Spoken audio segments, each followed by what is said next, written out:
India will not be the next China. India will be bigger. Have you ever witnessed a bamboo mushroom that grows 5 millimeters per minute? This is how swiftly India is developing.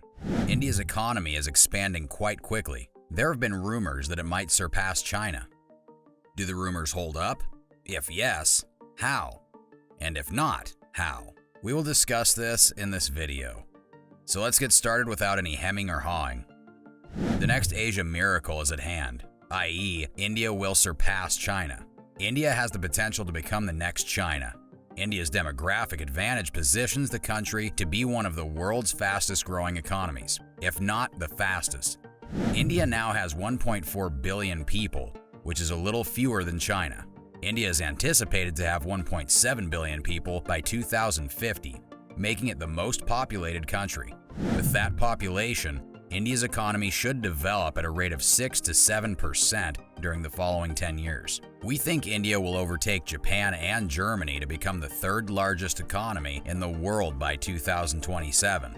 And by the end of this decade, it will also have the third largest stock market. As a result, India is becoming more influential in the global system. And in our opinion, these unique shifts portend a once-in-a-generation transformation and a business opportunity, says Ritam Desai, Chief Equity Strategist for India and Morgan Stanley.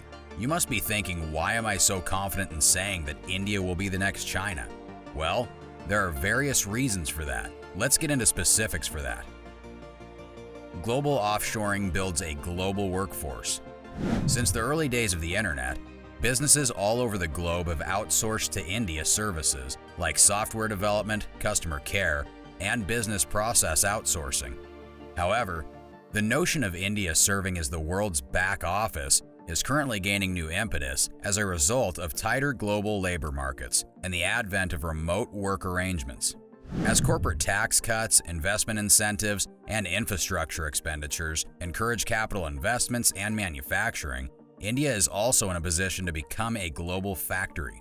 According to Upasana Chatra, chief economist for India, multinationals are now optimistic about the possibilities of investing in India, and the government is aiding their cause by investing in infrastructure as well as providing land for developing factories. According to Morgan Stanley research, international firms' perceptions of India investment prospects are at an all-time high. By 2031, manufacturing's contribution to India's GDP might rise from 15.6% to 21%, doubling the country's export market share. Consumers, credit, and modernization. Another reason for enhanced economy of India is digitalization.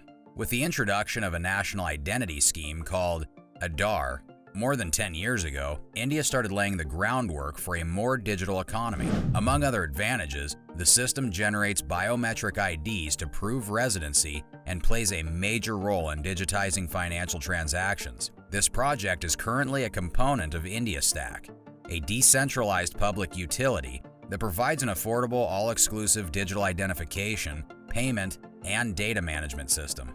India Stack has several uses, including a network for cutting credit costs, increasing loan availability, and making them more cost-effective for both individuals and enterprises. According to Desai, whose team believes the ratio of credit to GDP could rise from 57% to 100% over the next 10 years, India is now one of the most under-leveraged countries in the world. Credit availability is a key factor in economic growth. Energy, access, and transition. Energy is essential for economic growth since it affects things like productivity, communication, trade, and quality of life. Due to recent improvements in transmission and distribution, among other things, all of India's more than 600,000 villages now have access to electricity. Over the following 10 years, this may increase India's daily energy usage by 60%. According to Girish Achipalia, an analyst with India Utilities and Industrials, the surge of India's energy consumption accompanying the energy transformation offers up a new market to enhance investment development. We think that the increase in capital investments will assist to start a positive investment cycle that will lead to more employment and income, more savings, and so on. China confronts major demographic challenges, but India has demographics in its favor. China will be the first country in history to grow elderly before it becomes wealthy. Its population will peak slightly, about 1.5 billion in the following decade, before gradually declining below 1.3 billion by mid-century. By 2050, China's dependence ratio, that is, the proportion of dependents, children and the elderly, to those of working age, will have doubled from 35% to 70%, a long-term impact of China's one-child policy. This will put an enormous burden on the country's fledgling welfare state and the faltering healthcare system. On this important metric, India is far outperforming China. With 1.7 billion people, 400 million more than today, India will be the world's largest country in terms of population by 2050, surpassing China by a significant margin. Over the next 35 years, its reliance ratio will fall from slightly more than 50% now to slightly less than 50% in 2050. Because Indians will live longer lives, the elderly population will expand significantly. India's birth rate will fall as the country becomes more prosperous. However, Indian fertility will remain high, by all but African standards, providing an important fundamental resource for the economy. India has a sizable working age population, giving it the potential to become the next growth superpower, but it will need to work hard to raise the typical Indian standards of living in order to fully benefit from its demographic windfall. The key is economic production. Where is India lacking? China's economy is based on manufacturing, investment, and infrastructure, whereas India has just begun to explore these areas. More than 10 years after China, India started its economic reform in the early 1990s, but during the past quarter century, China's GDP has grown faster than India's, which has, in comparison, seen a decline. Why? Some of the highest investment rates in the world have been a major contributor to Chinese prosperity. In turn, this has enabled the construction of new cities, high-speed rail lines, airports, and ports, as well as the development of manufacturing capacity that has been the envy of the globe. Since 20 years ago, China has served as a global manufacturer. One of the key factors in its growing miracle has been its capacity to move goods rapidly and effectively both locally and internationally.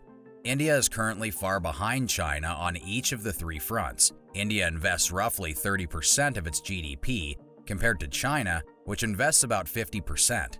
The manufacturing sector accounts for around 20% of the Indian economy and 30% of the Chinese GDP. Outside of the West, China undoubtedly possesses the greatest physical infrastructure.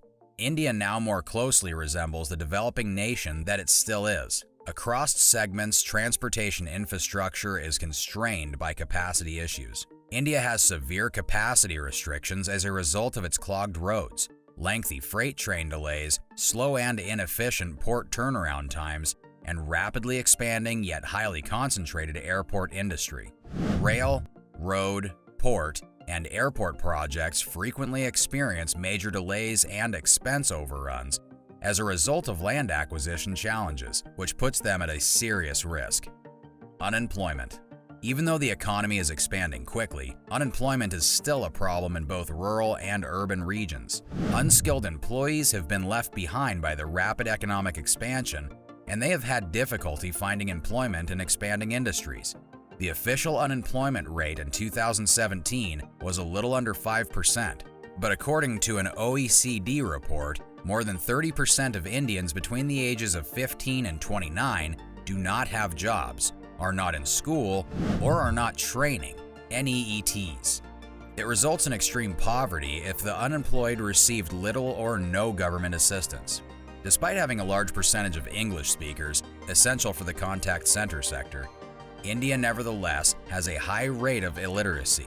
Both among women and rural regions, it is worse. The literacy rate among Indian women is about 50%. This hinders the creation of a better competent workforce and economic growth.